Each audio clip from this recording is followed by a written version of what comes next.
thank the Cloverdale JROTC for posting the colors, and the national anthem was presented by Baseline Bilingual School.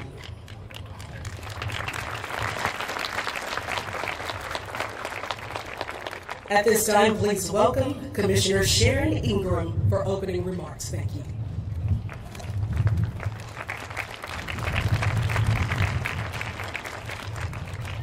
Good morning. As the chairwoman of the Arkansas Martin Luther King Jr. Commission, it is indeed my pleasure to welcome you today. I would like to take this opportunity to recognize the following: Commissioners of the Arkansas Martin Luther King Jr. Commission, members of the General Assembly, city leaders, interfaith leaders, our partners and sponsors, the Winthrop Rockefeller Foundation, the Winthrop Rockefeller Institute, the University of Arkansas Little Rock's Joel Anderson Institute of Race and Ethnicity, Entergy, State Farm, the Arkansas Department of Education. Thank you for your support. The Arkansas Martin Luther King Jr. Commission takes great pride in traveling the state, inspiring communities, and also our supporters and partner in Walmart. The Martin Luther King Jr. Commission takes great pride in traveling the state, inspiring communities through service and outreach, and teaching youth about the nonviolent principles of Dr. Martin Luther King Jr. I am proud to say that we have traveled to every region in the state, including several underserved areas, hosting service and community building projects. It is during these programs that youth obtain valuable training to lead service and outreach projects within their own communities. On behalf of the Commission, I would like to take this opportunity to say thank you to all of you who are here today. Thank you for joining us for the moment in history, this moment in time as we celebrate and honor the legacies of two great men, Governor Winthrop Rockefeller and Dr. Martin Luther King Jr. As I look out over the audience, I see unity, I see diversity, the beautiful faces of children, Black, white, Hispanic, Indian, gathered today on one accord. This is why it's important to teach our children about the legacies of great men like Dr. King and Governor Rockefeller. We cannot forget the strides. We cannot forget the sacrifices made so that things could be different for future generations. The Arkansas Martin Luther King Jr. Commission teaches young people that greatness is obtained through service. Dr. Martin Luther King Jr. realized that service is the driving force behind building better communities. Standing for the cause of public servants brought Dr. King to Memphis in April of 1968 to support the sanitation workers' strike. We also pause to honor the legacy of Governor Winthrop Rockefeller. On April 9th, 1968, he held a vigil on the steps of the state capitol to honor Dr. King's memory during a turbulent time in our history. On this 50th anniversary, the Arkansas Martin Luther King Jr. Commission has assembled young leaders from across the state to propose a challenge presented by Dr. King 50 years ago. Life's most urgent and persistent question: what are you doing for others? What will your legacy be? What can you do now to inspire greatness within your generation? The goal of the Arkansas Martin Luther King Jr. Commission is to help youth and communities across the state evaluate their community's greatest needs and work collectively to provide ongoing outreach to promote a culture of understanding, nonviolence, and service. Think about your legacy and the kind of world you'd like for your children to live 50 years from now. From there, you'll know what you can do, and how you can work with others to carry on Dr. King's legacy. Once again, thank you for coming, and have a great day.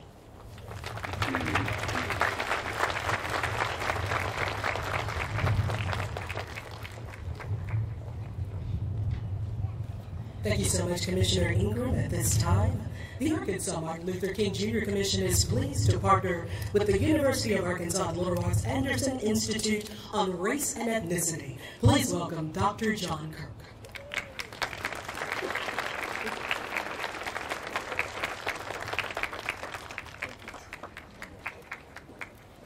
Good morning, everyone. My name's John Kirk. I'm Director of the Anderson Institute on Race and Ethnicity at UA Little Rock. The Anderson Institute established the Arkansas Civil Rights Heritage Trail in July 2011 to honor those who made significant contributions to the advancement of civil rights in the state.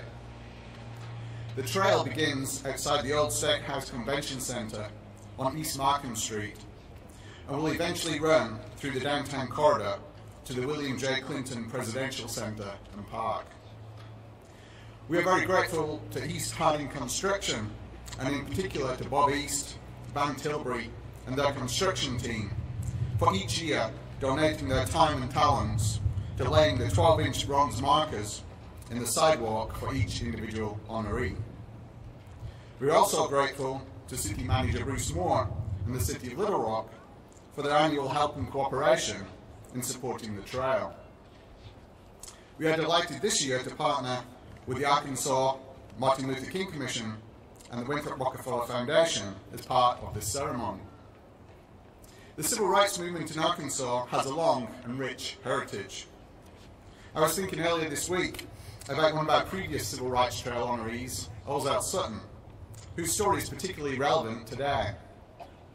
In 1965, Sutton was responsible for bringing an end to segregated facilities at the state capitol cafeteria, located in the basement of the building just behind us.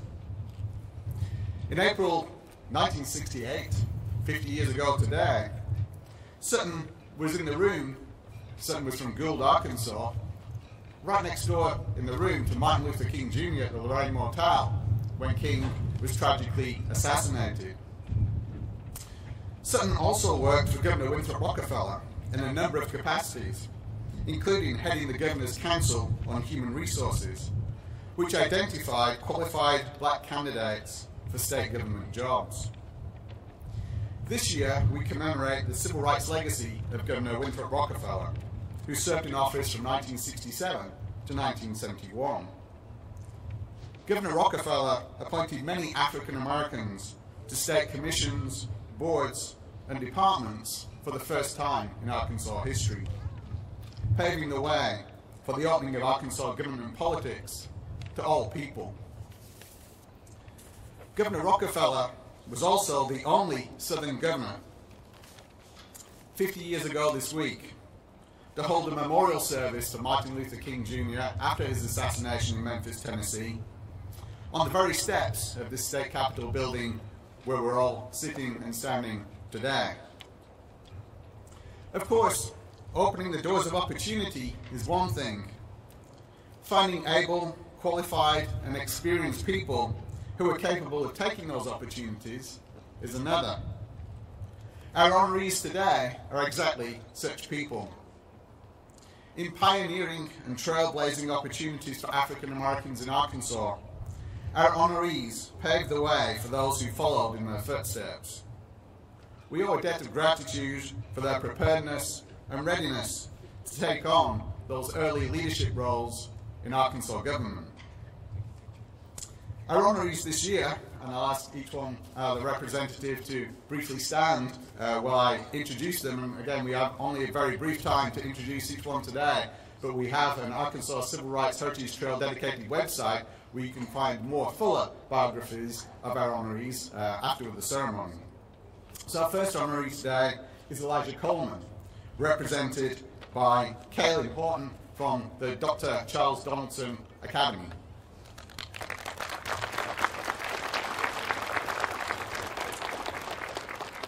Elijah Coleman was appointed to the Arkansas State University Board of Trustees by Governor Rockefeller in September 1970, and he was the first African American appointed to such a board in the state's history. Our next honoree is William Lewis Buck Curry Jr., represented by his grandson, William L. Curry IV.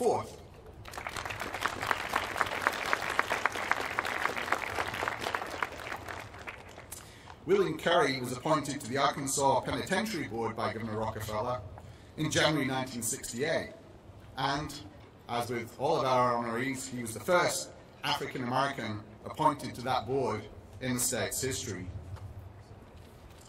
Our next honoree is Reverend M.L. Hendricks, represented today by his niece, Terry Johnson.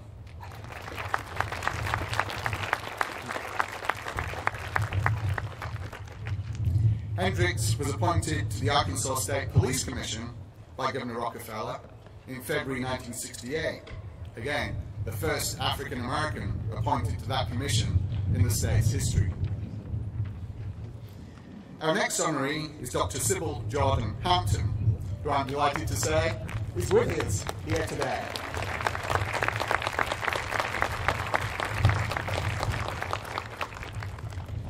Dr. Hampton was the first African American student to attend every grade at Central High School after its 1957 desegregation, and the first African American woman executive director of the Winthrop Rockefeller Foundation.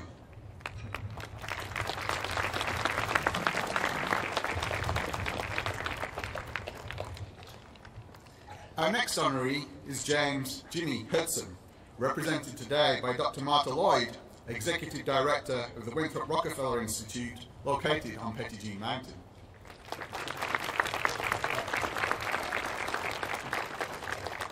Jimmy Hudson was appointed General Superintendent of Winrock Farms after Winthrop Rockefeller set up business on Petty Jean Mountain after moving to Arkansas in January 1953. Hudson was also one of the founding trustees of the Rockwind Fund, which today is the Winthrop Rockefeller Foundation, ensuring that the Board of Trustees would be integrated from the very outset. In the mid-1950s, quite an exception to the rule.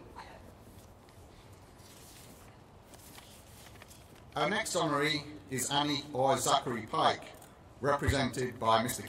Kenneth Moore.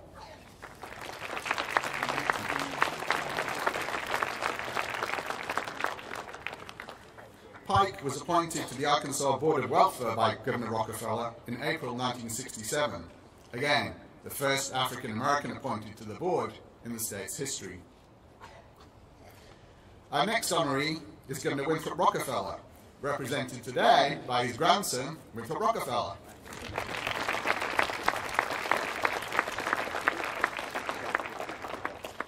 Governor Rockefeller held a lifelong commitment to pursuing fairer treatment of African Americans.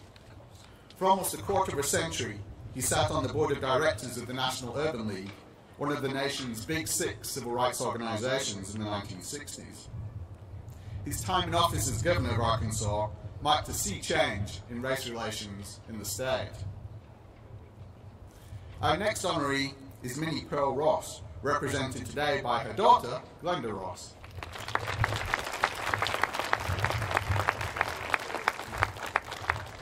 Minnie Pearl Ross was appointed as junior auditor to the State Income Tax Division of the Arkansas Revenue Department by Governor Rockefeller in September 1967. Again, the first African American to hold that appointment in the history of the state. The following year, she became the first African American woman to serve on the Republican Party's state committee. Our next honoree is the Reverend Dr. Emery Washington, represented today by his cousin, Yvonne Culler.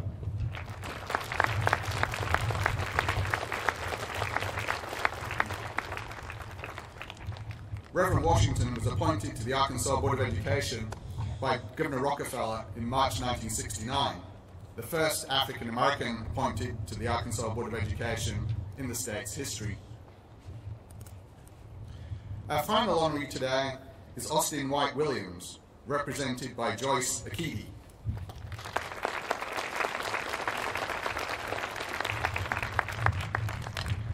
Williams was appointed to the Arkansas Board of Cosmetology by Governor Rockefeller in January 1967. Again, the first African-American person appointed to the board in the state's history. You can see the markers dedicated to our honorees on President Clinton Avenue in downtown Little Rock between La Hart Boulevard and Rock Street.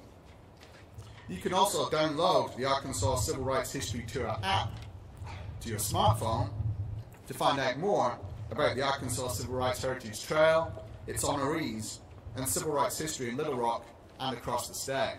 I advise you to do that. Get your smartphones out and download it today from wherever you get your apps. This concludes our 2018 Arkansas Civil Rights Heritage Trail induction. Thank you very much.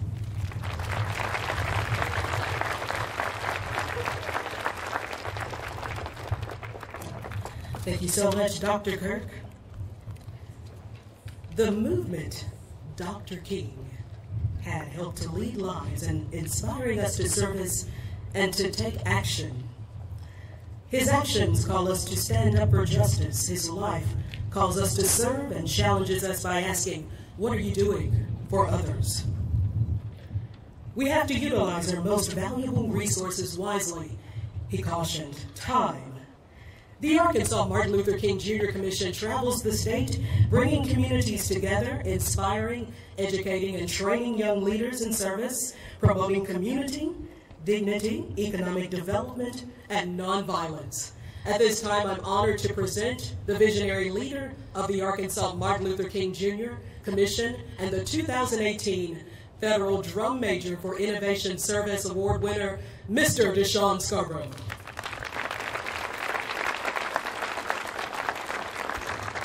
Thank you. How's everyone doing today? Thank you so much for coming out to join us. It is my honor to introduce a governor, Asa Hutchinson, the 46th governor of the state of Arkansas. Governor Hutchinson has become known as the jobs governor. But now, Governor Hutchinson's concern extends beyond economic development. He has a history of working for the cause of justice. In his time as U.S. Attorney, he helped to shut down a dangerous white supremacist group in western Arkansas. And as a congressman and as the administrator of the Drug Enforcement Administration, Governor Hutchinson forcefully called attention to the unfairness of drug sentencing laws and disparate penalties that put African Americans in prisons at a disproportionate rate.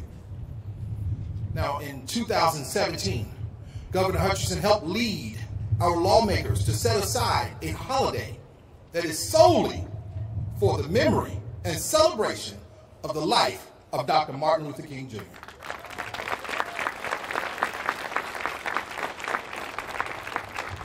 This accomplishment is just the latest reflection of the governor's concern, fairness, and justice for all people. Thank you for your leadership. Would everyone please welcome Governor Asa Hutchinson.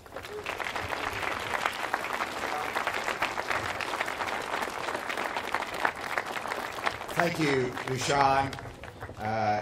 Deshaun, I congratulate you on the recipients of the Drum Major Award, but also your 10 years of service to the state of Arkansas as leader of the Dr. Martin Luther King Jr. Commission.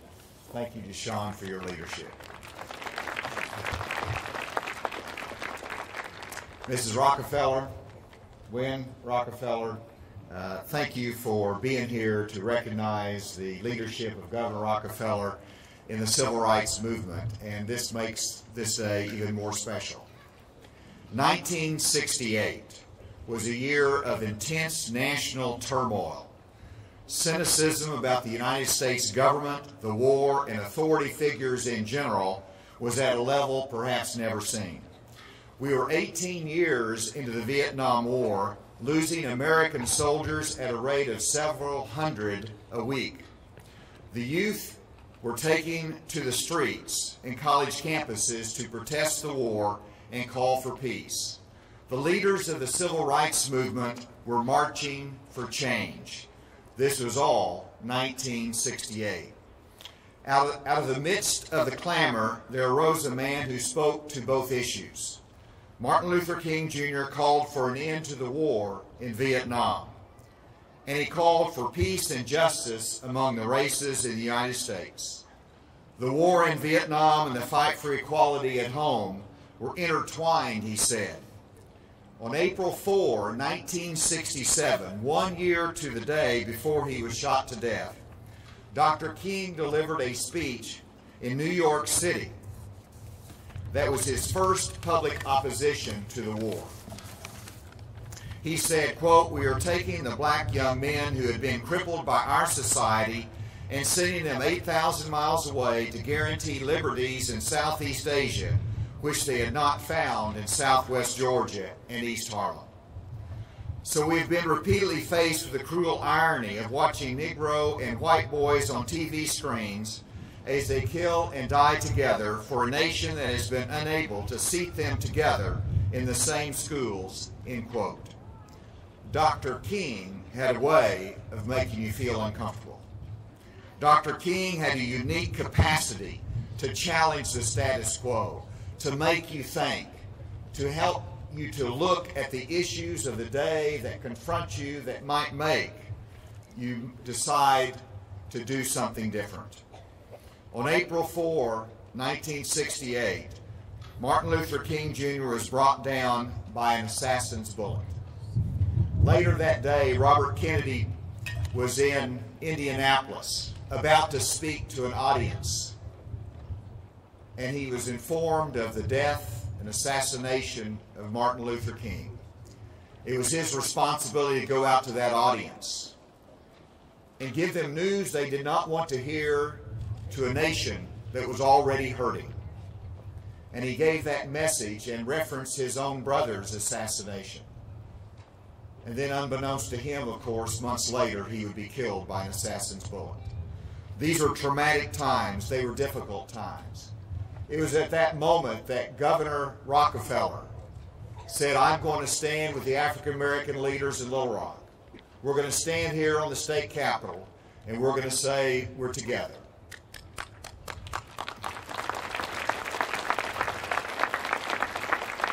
To ease the pain and to set an example, and he did that. At a political cost, probably, but he saw it as the right thing to do. And I'm delighted that some of his administration is honored today to show the significance of his leadership in the civil rights movement. In Arkansas, we're also grateful to Dr. King's voice in previous years during the Central High School integration. In a letter to President Eisenhower during that time, or after the fact, Dr. King warned that a failure to enforce the law in Little Rock would set integration back 50 years. And after the president took action, Dr. King sent a telegram of support saying, "I wish to express my sincere support for the stand you have taken to restore law and order in Little Rock. You should know that the overwhelming majority of Southerners, Negro, and white stand firmly behind your resolute action. The pen of history will record that even the small and confused minority that oppose integration with violence will live to see that your action has been of great benefit to our nation," end quote. At the end of the school year, when Ernest Green of the Little Rock Nine became the first African American to graduate from Central, Dr. King was in the audience. There was a special connection from our viewpoint with Dr. King. 11 years later, in a speech Dr. King delivered in Memphis the night before his murder, he called for a kind of dangerous unselfishness, the willingness to put ourselves in places of discomfort or danger, even to address injustice. The words of the speech he delivered 24 hours before the attack are foreboding. In his closing, Dr. King said, "I don't know what will happen now. We've got some difficult days ahead, but it doesn't really matter with me now because I've been to the mountaintop. I just want to do God's will, and He's allowed me to go up to the mountain, and I've looked over, and I've seen the promised land. I may not get there with you." It is essential that his life, his ministry, his work, his passion is remembered and celebrated today. and while we reflect back on the tragic day of his assassination, there's also a day that will forever be in our history books that we celebrate all of his contributions. And it is important that we continue to do it for this generation, the next, and the next, and the next generation. We still haven't arrived at the promised land that Dr. King promised, but thanks to his work and supreme sacrifice, we are a better nation.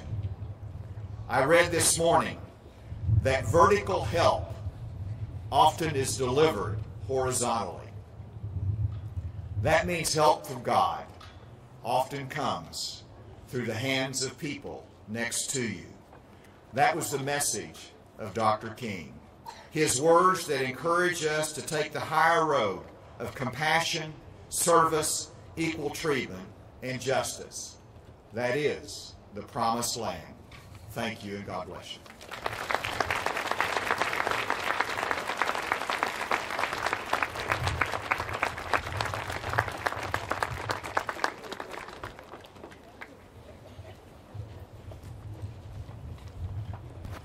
Good morning. My name is Linda Pondexter Chesterfield, and it's my honor to serve in the Arkansas State Senate. To our Mistress of Ceremony, to the Governor of this great state, Mr. Deshaun Scarborough, our fearless leader. It is not an accident that Sunday we celebrated the most epiphanous moment in Christian history, and that is the resurrection of our Lord and Savior, Jesus Christ. And here we are today commemorating the death of Dr. King. But we know that from death comes life, or indeed it should. And it is my honor to talk about that period of time in 1963 while Dr. King was still with us. On 7th Street at 701 South Gaines, shortly after his jailing and his letter from the Birmingham jail, a young man named Dr. Martin Luther King Jr. came to the First Baptist Church at 7th and Gaines and delivered the anniversary message on April 28th. It is my honor to present to the Governor and to Mr. Scarborough a copy of the original program from that time. And I urge you, as you go on the trail of civil rights in this state, that you stop by right down the street from the Capitol and see a church built by slaves that still stands in the great state of Arkansas. I would ask that the Governor and Mr. Scarborough come forward so that I may present them with the original program from the 118th anniversary of the First Baptist Church, which featured Dr. Martin Luther King Jr.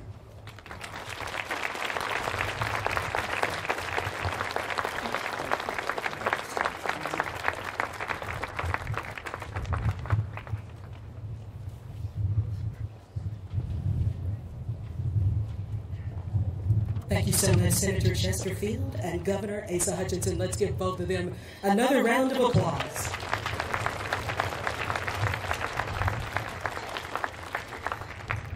Today, all across the country, millions will gather to commemorate the life and legacy of Dr. Martin Luther King Jr. At 6:01 p.m. tonight, clergy and the interfaith community will gather in their churches to remember the life and legacy of Dr. Martin Luther King Jr. and to observe 39 seconds of silence, 1 second for each year of his life. This year would have been Dr. Martin Luther King Jr.'s 89th birthday. Through his life, we learned that one person can make a difference. As thousands descended upon the nation's capital in Washington, D.C., the following words resounded over the nation. I have a dream that one day this nation will rise up and live out the true meaning of its creed. We hold these truths to be self-evident, that all men are created equal. I have a dream that one day on the red hills of Georgia, the sons of former slaves and the sons of former slave owners will be able to sit down together at a table of brotherhood. And today we pause to celebrate the life of one person, that Dr. Martin Luther King Jr., whose dream of nonviolence and equality changed laws, changed generations. Even though he is gone from us physically, His vision lives on through each and every one of us. There's greatness in every person here. And at this time, we're proud to present a commemorative selection from Baseline Bilingual School.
Hola, ¿cómo estás?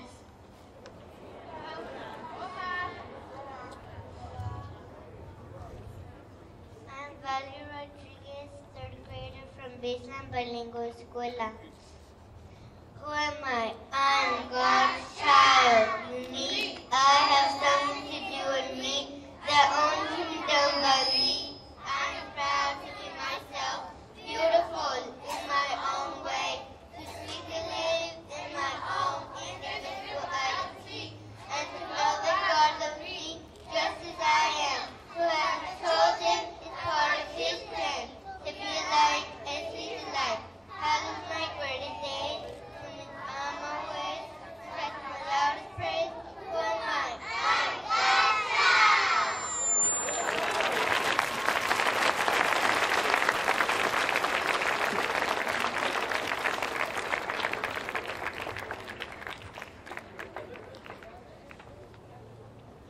Dr. King believed with my heart, with my mind, with my hands, I can do anything. Dr. King believed with my heart, with my mind, with my hands, I can do anything. Dr. King believed with my heart, with my mind, with my hands, I can do anything.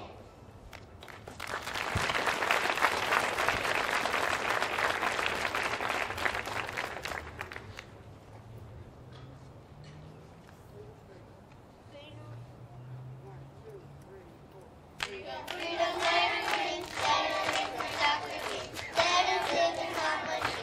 Peace and love for you and me. Freedom, everything, let us live in Dr. King.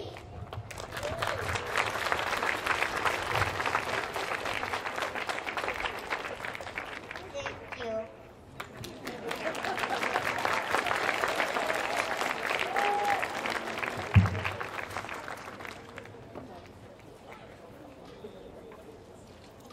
Thank you once again to Baseline Bilingual School. Let's give them another round of applause. And we'd also like to welcome the parents. Bienvenidos al State Capitol, a los padres de la Academia Bilingüe, Bilingual School. At this time, we are pleased to present a presentation from Martin Luther King Jr. Interdistrict Elementary School.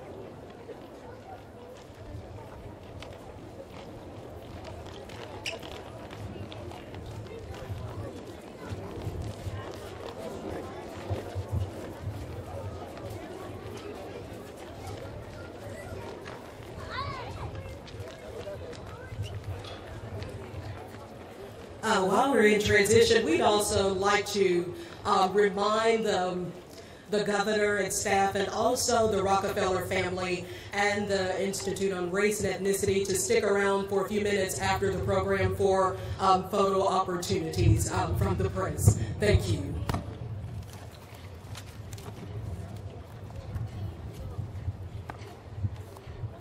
And at this time, we're honored to have special presentations from all of our partners.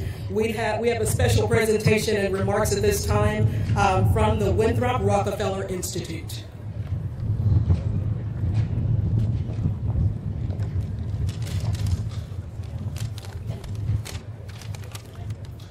Good morning.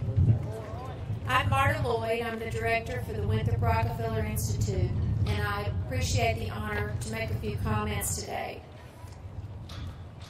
When a person focuses all of their God-given strength, energy, and talent on something that will outlive them, the chances are good that 50 years later, or maybe even 100 years later, people will still be benefiting from their contribution. Dr. Martin Luther King spent his life working for civil rights. In fact, he gave his life for this cause. We're here today in appreciation and recognition of Dr. King's life and work, but also to renew our own commitment and redouble our efforts to work together peacefully and diligently toward racial and social justice. You have heard about Governor Winthrop Rockefeller's commitment and transformative actions that he took to provide equal opportunities for people throughout his life. Our state and our people changed in very significant ways because of his courage and undeniable stand he took for equal rights for all citizens, regardless of the color of their skin. I stand in awe of all that was accomplished by those who are honored today, and all that will surely be accomplished by the children that we just heard from. At the very core of Winthrop Rockefeller's being, he believed in respecting others, in learning about their goals and their challenges, and in working together to find solutions to common problems. He was frustrated because some people would rather let their problems fester than work together with those who were different from them. In his own words, he wrote to his son, Winthrop P. Rockefeller, in a letter to my son, if you try to understand people, you will never be a snob. And if all the people living in this world tried to understand their neighbors, if they respected each other, and if they had leaders that helped create that respect, we might never have any more wars. Mutual understanding and respect between people is something we have to keep fighting for. At the Winthrop Rockefeller Institute, we honor and perpetuate Governor Winthrop Rockefeller's legacy by bringing diverse groups of people together who are facing common problems. And through respectful dialogue in a safe environment, we guide them to finding solutions. This peaceful and respectful approach with a commitment to racial and social justice are what align Governor Rockefeller and Dr. King. We value our partnership with the Winthrop Rockefeller Foundation, UA Little Rock, and the MLK Commission in accomplishing this important work. Thank you all.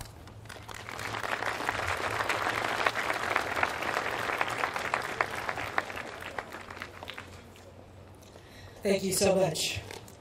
They existed, they existed. We can be and be better, for they existed. These are the words of Dr. Maya Angelou in her poem, When Great Trees Fall. And today we honor the legacy of Governor Winthrop Rockefeller, who on April 9th, 1968, hosted the first commemorative vigil following the death of Dr. Martin Luther King Jr. Thank you once again to the Rockefeller Foundation and the Rockefeller Institute. At this time, we're honored to have a special presentation from the Arkansas Department of Education and Dr. Ivy Pfeffer. The Arkansas Martin Luther King Jr. Commission partnered with the Arkansas Department of Education to promote MLK 50 Forward, inspiring 50 acts of community service for 50 years following the passing of Dr. Martin Luther King Jr. today. So today, all across the state, there are more than 50 hours of community service by youth and community groups. Please welcome Dr. Ivy Pfeffer from the Arkansas Department of Education.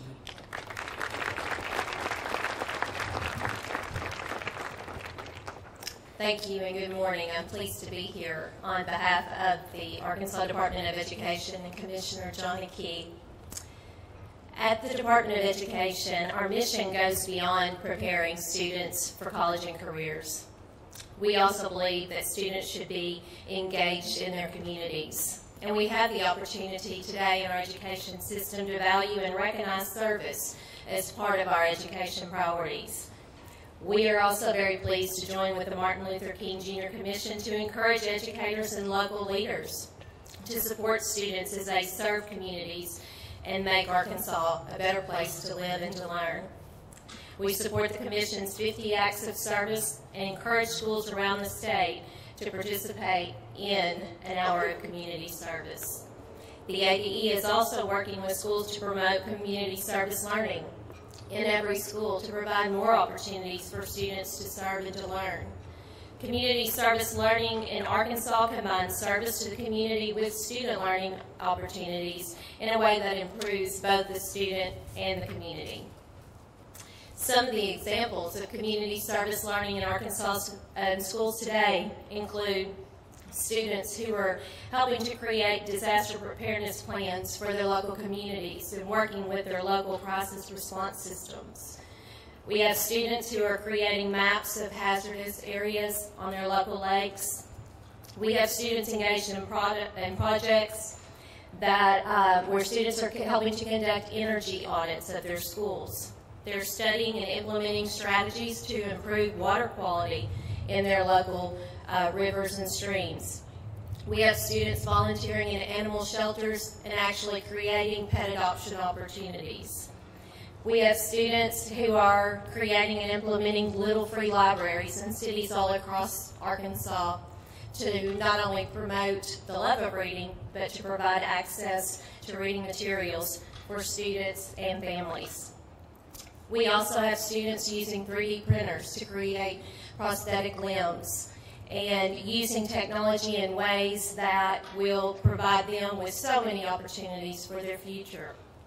These are only a few examples of community service learning projects, and we look forward to continue working with schools to create even more opportunities for students, because now more than ever before, we believe that community service is vital for our students, and we have included community service learning within our new Every Student Succeeds plan so that we can be sure that community service learning as well as parent and community engagement are priorities. Service learning and giving back to communities is a vital component of ensuring that every student graduates from high school prepared for success in life. We believe that together we are making a difference, and together we are transforming Arkansas to lead the nation in student-focused education. Thank you again for being here and for your partnership with us as we serve our communities, our students, and our state.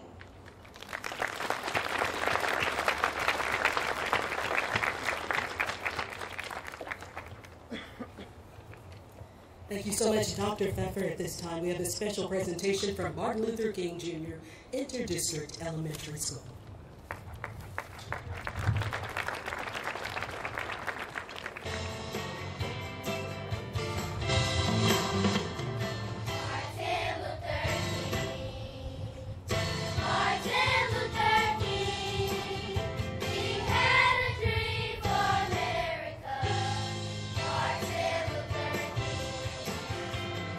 He was a man who wanted justice for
Thank you so much to our partner in education, Martin Luther King Jr. Interdistrict Elementary School.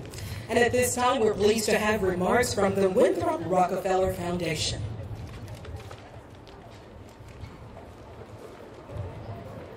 Good morning. My name is Sharice West Scantleberry. I have the honor and privilege of being the president of the Winthrop Rockefeller Foundation. I also have the honor and privilege to work with an exceptional board, an outstanding team of colleagues, the Winthrop Rockefeller Institute, and the Rockefeller family to continue the governor's commitment to social justice and equity for all Arkansans. This week, in 1986, Governor Rockefeller was the only governor in the South to hold a memorial for Dr. King, as we all have heard. For those who have studied this great man and his family, his doing so was in keeping with the family values of philanthropy, defined as love for humankind.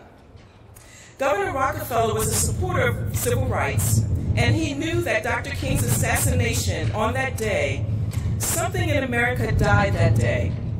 But as you may know, he gave a very powerful speech that day.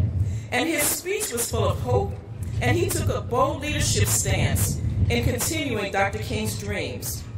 I want to share with you an excerpt from Attorney General Robert F. Kennedy's remarks moments after Dr. King's assassination, because they're consistent with the governor's remarks that he made that day, and I believe they're important to repeat today. Attorney General Kennedy said, "Martin Luther King dedicated his life to love and justice to his fellow human beings, and he died in that effort. In this difficult day, in this difficult time for the United States, it is perhaps well to ask, what kind of nation are we, and in what direction do we want to move in? For those of you who are black, considering the evidence that there were white people responsible, you can be filled with bitterness and hatred, with a desire for revenge. We can move in that direction as a country in great polarization, black people amongst black people, white people amongst white people, filled with hatred toward one another. Or we can make an effort, as Martin Luther King did, to understand, to comprehend, and to replace that violence, that stain of bloodshed that spread across our land, with an effort to understand compassion and love. What we need in the United States is not division. What we need in the United States is not hatred.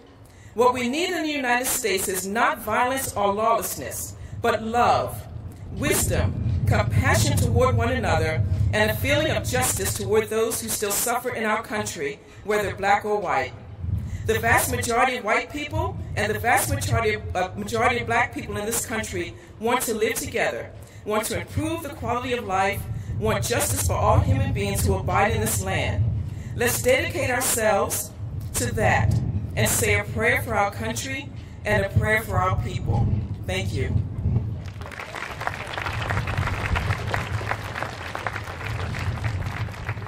Thank you. Please welcome State Farm.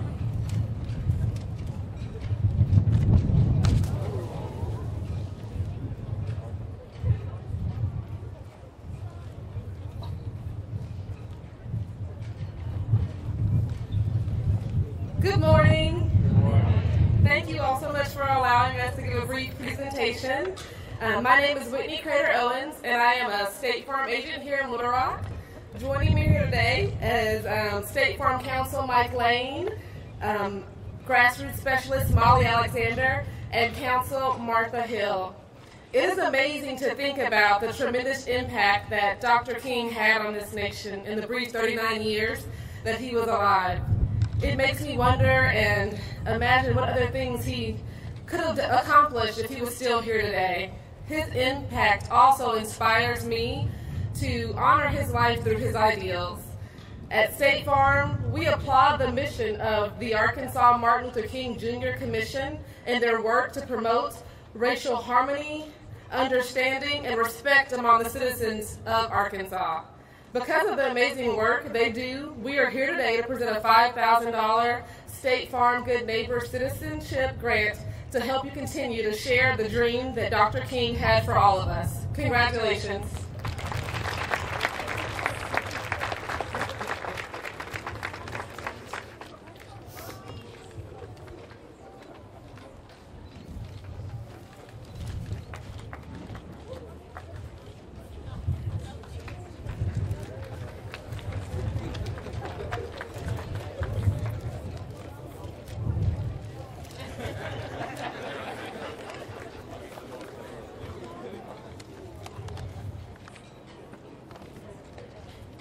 Good morning. My name is Jay Hartman, and I'm a customer service manager for Entergy Arkansas. And we are here today to celebrate the life and legacy of Dr. Martin Luther King Jr. Our theme at Entergy is We Power Life. On one hand, that means that we provide the electricity that powers your lights, your computers, your TVs, and your air conditioners. All things that are very much a part of your lives. But there's a deeper meaning to We Power Life. We've been a part of the communities we serve for as long as 105 years now. We share a history with Arkansas, and we'd like to think that we've done a good job of living out the philosophies taught by Dr. Martin Luther King Jr. Life is a whole lot more than light bulbs. It's about treating people with dignity and respect, values that are deeply important to Entergy Arkansas. Dr. King certainly powered life. He showed people that they had the power to change things to make life better. Through the actions and speeches by this young 39-year-old Baptist preacher during a time of great division in our society, he powered life by preaching nonviolence and civil disobedience based on his Christian beliefs. Any day of the year, not just this day, we would all do well to recall the words of Dr. King, who said, "Darkness cannot drive out darkness, only light can do that. Hate cannot drive out hate, only love can do that." He also said, "If you can't fly, then run. If you can't run, then walk. If you can't walk, then crawl. But whatever you do, you have to keep moving forward." At Entergy Arkansas, we're focused on moving forward, and we appreciate the affiliation with the MLK Commission. You help us and many others live out the values taught to us by Dr. King today and every day. And we also have a check that we want to present to the Commission in the amount of $7,500.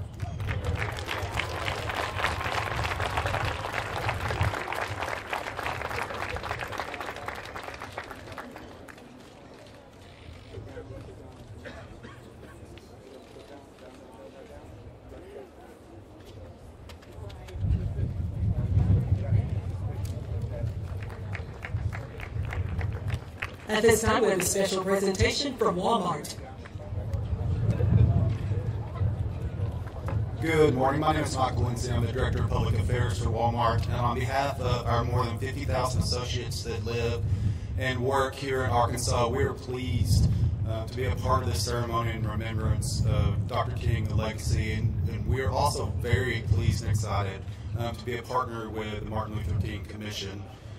The thing that we have seen that from Walmart's perspective is that they have programs and projects that go around the state and have a hugely positive impact with kids and families and communities, and we see that the Commission continues to carry on Dr. King's legacy and carry it forward. And so we also want to be a partner and also present a check today for $10,000.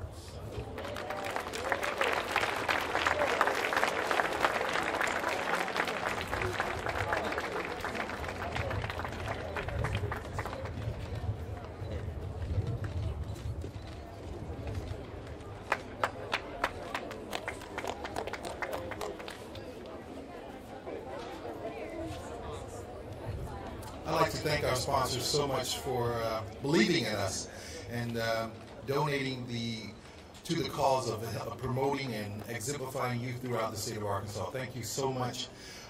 God bless you for that.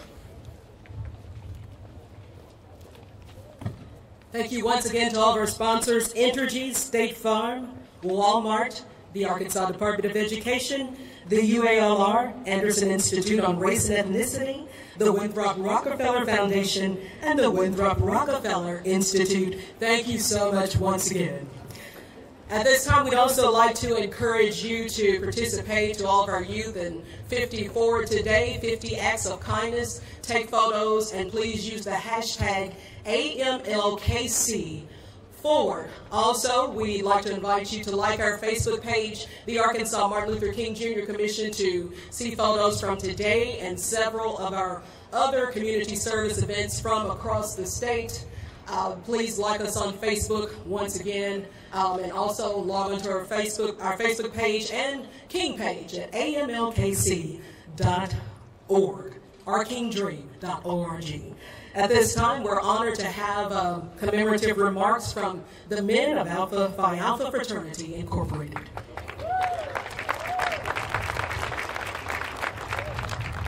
Good morning. Dr. Martin Luther King became a member of Alpha Phi Alpha Fraternity Incorporated in 1952 while working on his doctorate at Boston University. Throughout his life, he lived up to the aims of our fraternity, which are manly deeds, scholarship, and love for all mankind. Because he dedicated his life to these aims, Alpha Phi Alpha thought it would be fitting that a monument of Dr. King be built and put somewhere where the citizens of the world can come to celebrate his legacy. But we knew it could not just be anywhere.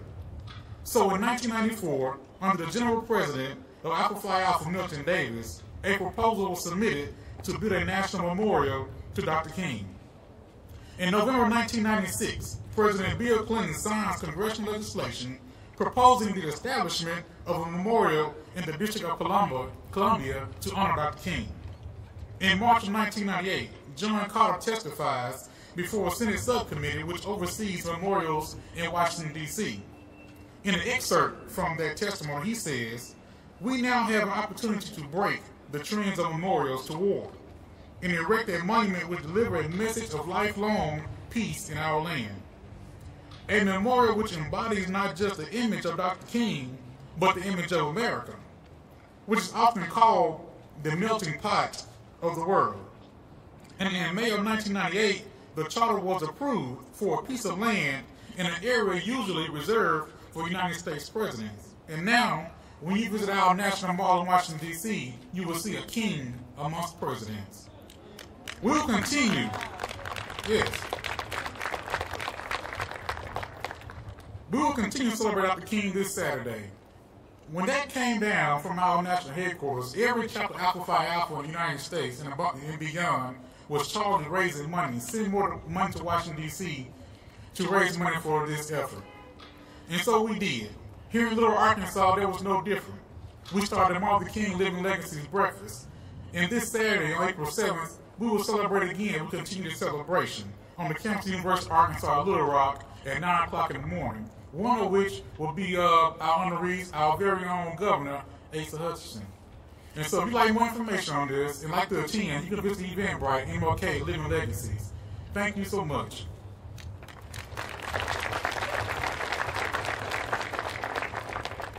Let me say good morning to everyone out here. Good, and also to thank Deshaun for this opportunity to give me Arkansas Martin Luther King Foundation. It's been truly great to me, so thank you guys. Today I'm going to share a commemorative piece with you that is God-inspired. It is designed to commemorate the life and legacy of Dr. Martin Luther King.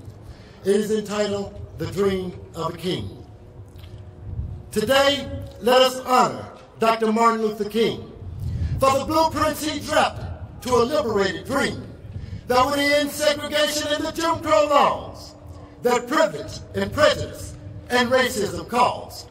An architect of peace and hope, sent here to fix what injustice broke, anchored trust to the chains of prayer to keep us from drifting into total despair.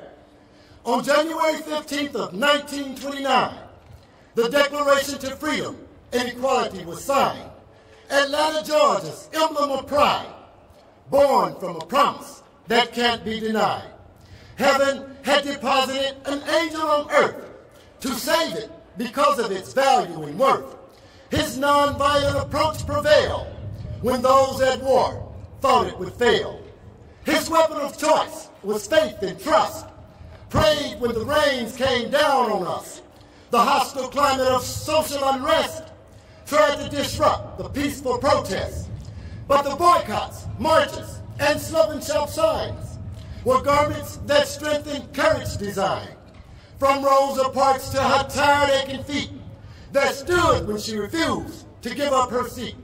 To the city of Selma, where the march first began, and the 54 miles where it came to an end, on the steps of the Capitol, to formally confess the iniquities that Congress refused to address.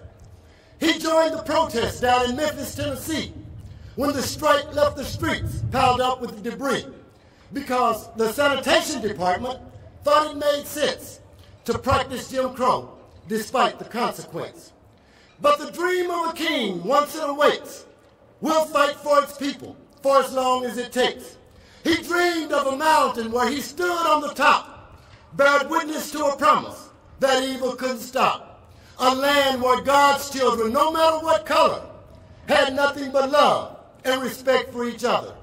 He dreamed of a table that brotherhood paid, with justice for the descendants of slave owners and slaves, a dream where his children, your children and mine, would be judged by their character, because color is not a crime.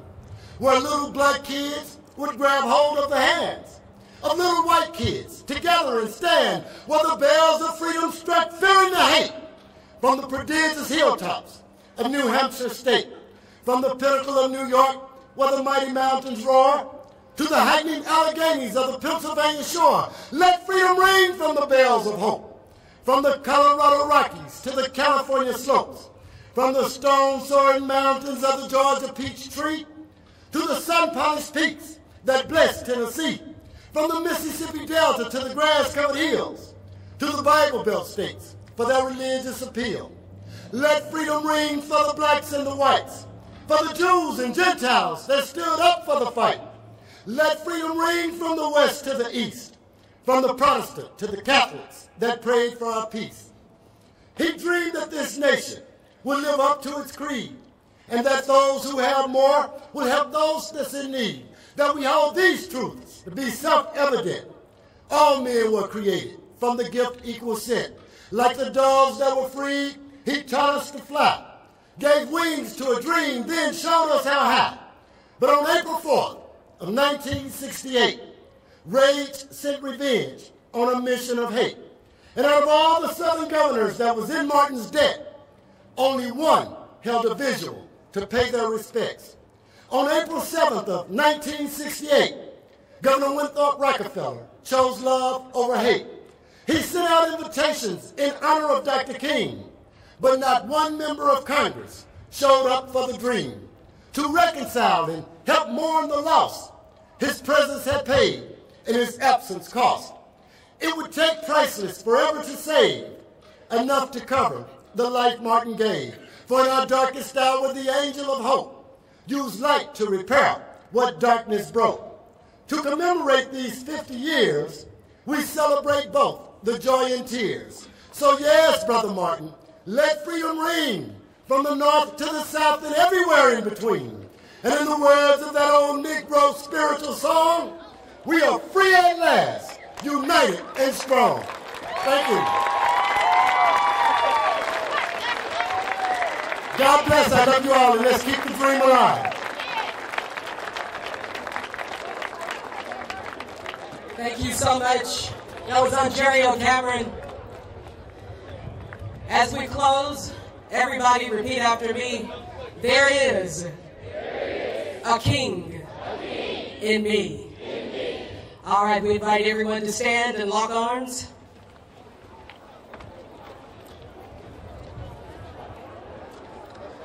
And as we close out, remembering Dr. King and remembering to carry on his legacy in our own lives, we'll sing We Shall Overcome. 1, 2, 3, and...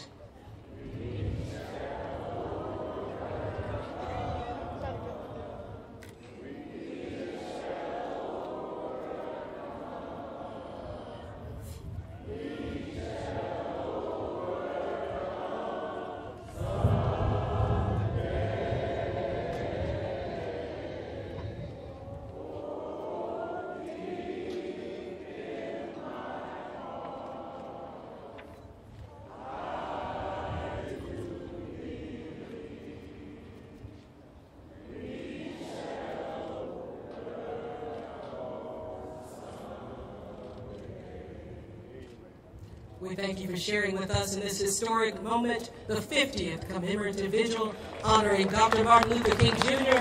and Governor Winthrop Rockefeller. Have a great day. What are you doing for others? God bless you.